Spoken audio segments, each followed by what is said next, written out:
తిరుమల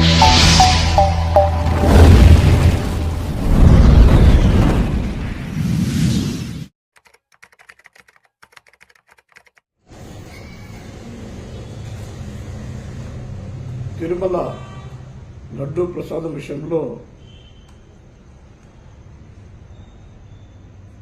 వాస్తవాలన్నీ కూడా సిట్ దర్యాప్తు ఛార్జ్షీట్తో వెలుగులోకి వచ్చాయి. 250 కోట్ల విలువైనటువంటి నెయ్యి కల్తీ, అంటే కల్తీ కాదు, అసలు కల్తీ అంటే ఎట్లుంటుంది? ఒక పదార్థం 70% 80% అది ఒరిజినల్ పదార్థం ఉంటుంది, దాంతో 20% 10% 30% కల్తీ జరుగుతుంది. ఇది అట్లా కాదని, అసలు పాలే లేవు, పాల నుంచి నెయ్యి లేదు, అంటే ఫేక్ పాలు అన్నమాట, ఫేక్ నెయ్యి. విలువ 250 కోట్లు, 60,10,000 లీటర్ల పాలు, 60,10,000 లీటర్ల నెయ్యి కొనుగోలు చేస్తున్నారు. 250 కోట్లు నష్టం జరిగింది. అంటే నెయ్యి కాకుండా కేవలం పామాయిల్, కెమికల్స్, వాటిని కొని కల్తీ చేసి అదే నెయ్యిగా టీడీకి బోలేబాబా సంస్థ విక్రయించింది. ఇందులో కర్ణాటకకు సంబంధించినటువంటి డైరీలు కూడా, అంటే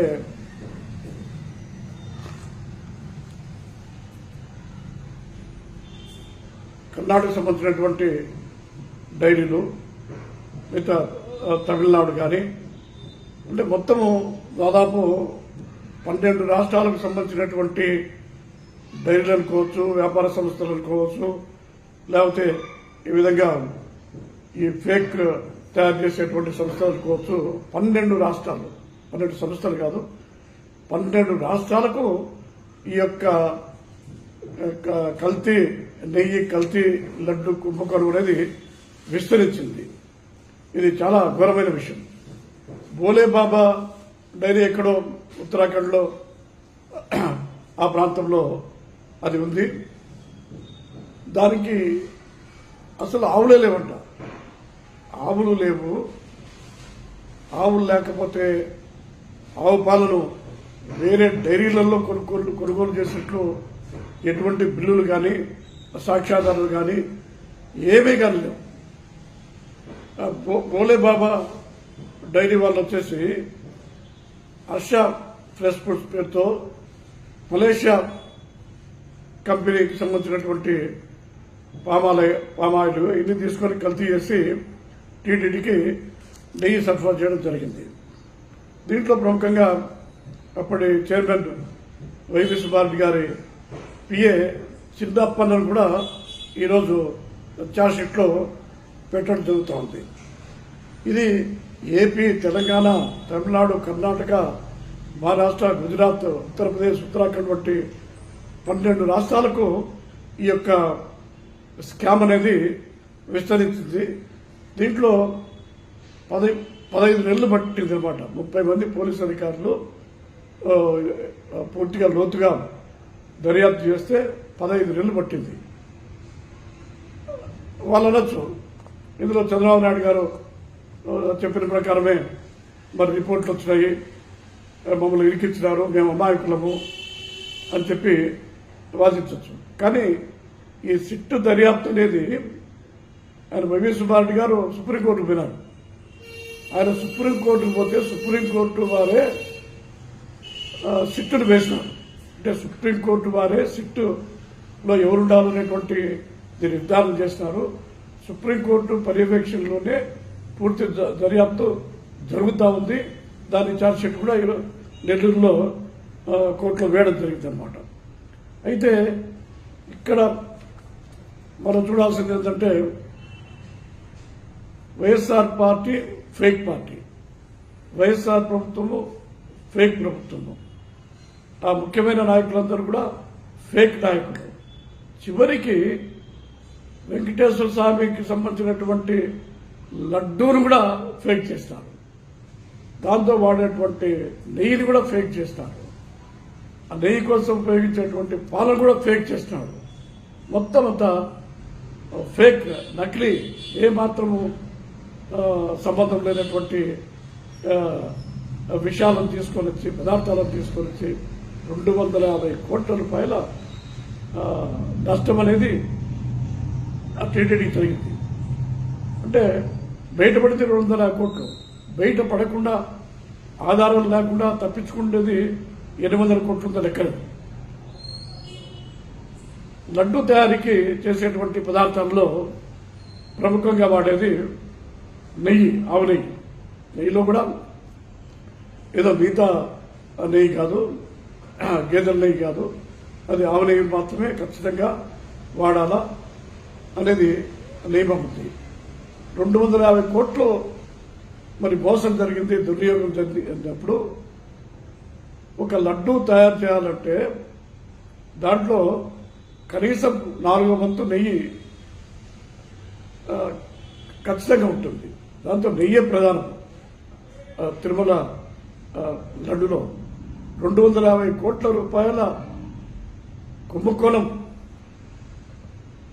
నెయ్యి సంబంధించి జరిగిందంటే అప్పటికి లడ్డూల విలువ వచ్చేసి 1000 కోట్లు ఉంటుంది.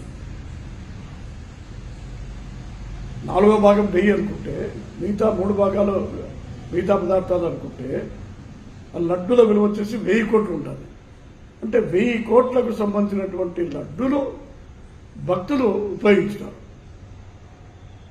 1000 కోట్లకు సంబంధించినటువంటి లడ్డూలు ఉపయోగించాలంటే కొన్ని లక్షలు కాదు, కొన్ని కోట్ల మంది భక్తులు దాన్ని ప్రసాదంగా స్వీకరించి తినడం జరిగింది. అంటే ఇప్పుడు ఇది బయటపడంతో ఆ భక్తుల మనోభావాలేవి, వాళ్ళ ఆరోగ్యం కానీ, దాని పవిత్రత కానీ, విశ్వాసం కానీ, ఆ భక్తి కానీ, లేకపోతే ఆ పరిశుభ్రత కానీ, ఎంతో కొన్ని వేల రూపాయలు ఖర్చు పెట్టి దేశం ప్రపంచం నలుమూల నుంచి భక్తులు వస్తూ ఉంటారు. మేము ఇంత ఖర్చు పెట్టుకొని ముఖ్యమైనటువంటి అమ్మాట లాంటి వ్యాపారులు కానీ, రాష్ట్ర మంత్రులు, కేంద్ర మంత్రులు, విదేశాలకు సంబంధించినటువంటి ప్రధానులు కూడా వస్తూ ఉంటారు.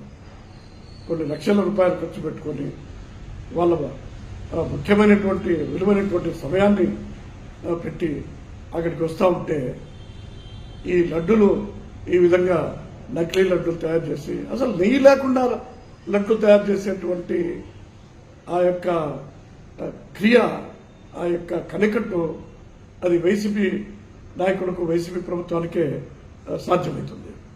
అసలు డైరీలే లేవంట, నెయ్యే తయారు కాలేదు, డైరీలు లేవు బోలే బాబాకు. వేరే డైరీ నుంచి ఆవు పాలు కొన్నారంటే దానికి కూడా ఎటువంటి సాక్ష్యాధారాలు లేవు. అంటే కేవలం కెమికల్స్తో, పామాయిల్తో తయారైనటువంటి లడ్డులు మనిషి యొక్క ఆరోగ్యానికి కానీ, వాళ్ళకి ఆయుష్కి కానీ, పవిత్రతకు కానీ, భక్తి విశ్వాసాలకు కానీ, మనోభావాలకు కానీ ఎంత అన్యాయం చేస్తాయో అనేటువంటి విషయం ఈరోజు బయటపడింది.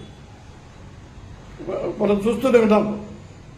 అంటే వెంకటేశ్వర స్వామి పైన విశ్వాసం లేదు, వెంకటేశ్వర స్వామి అంటే భక్తి లేదు, భయం లేదు. ఎన్నో రకాలైనటువంటి మార్గాల్లో, వందల మార్గాలు, కొత్త కొత్త మార్గాల్లో 1000 కోట్లు దోపిడీ చేసినటువంటి వాళ్లకు అది చాలదని చెప్పి వెంకటేశ్వర స్వామి మీద పడి అక్కడ కూడా 250 కోట్ల రూపాయల విలువైనటువంటి నెయ్యి, నకిలీ నెయ్యి, ఇది కల్తీ నెయ్యి కూడా అనలేము. ఘోరమైన విషయం ఏంటంటే ఇది కల్తీ కూడా కాదు, పూర్తిగా